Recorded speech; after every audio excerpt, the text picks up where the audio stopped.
Revelation 1386. From the 20th of April 1940. Dispensations of Providence are divine will.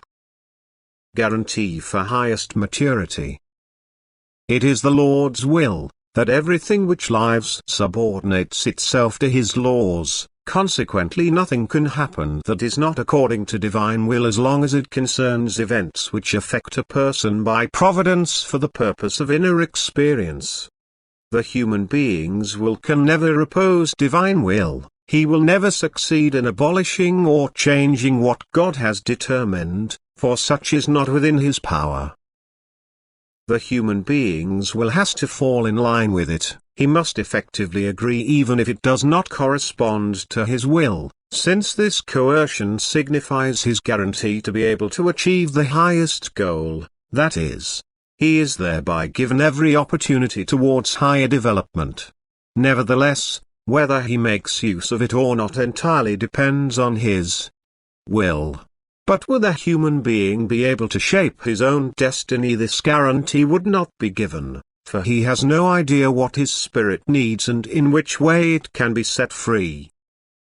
Therefore, God Himself determines the fate of every individual person and arranges it such that his will cannot be counteracted because of lack of understanding or a rebellious will. And thus the divine Creator demonstrates with His laws the most loving care for His living creations. His wisdom recognizes the state of every individual, and He always aims to bestow upon everyone the greatest possible means of help through dispensations of providence which ensure spiritual progress. The fact that so many opportunities remain unused is not due to the Creator's will but is entirely due to the human being if he pays too little attention to his inner life.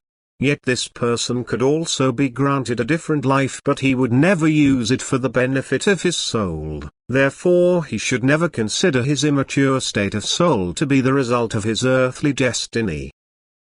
For even if God gave him the freedom to shape his own destiny, he would remain on the same level, since his will does not strive towards ascent.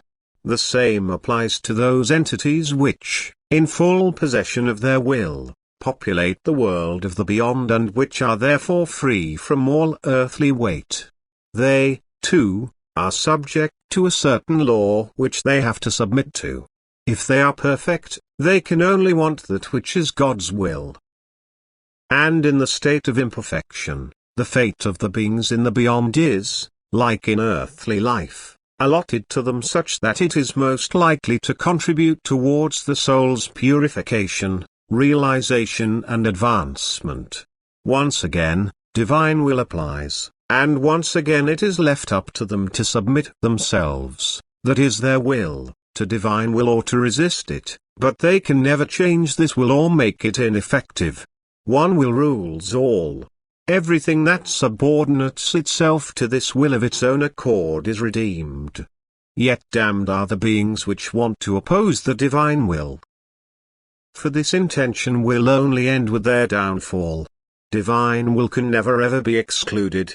Even where human will is at work accomplishing things which contradict divine will, it is only with God's permission that this human work succeeds in order to thereby bring help to a soul in spiritual distress, as nothing could ever happen which would be entirely against His will. For His wisdom, love and omnipotence determines everything that happens. And this wisdom, love and omnipotence only ever wants what is best for every one of His created beings. And therefore it is impossible for any being to oppose this will. Only the shaping of its soul is left for the being to manage itself. This is not compelled by the Creator in the slightest, and thus the being can use its free will according to its own discretion. Amen.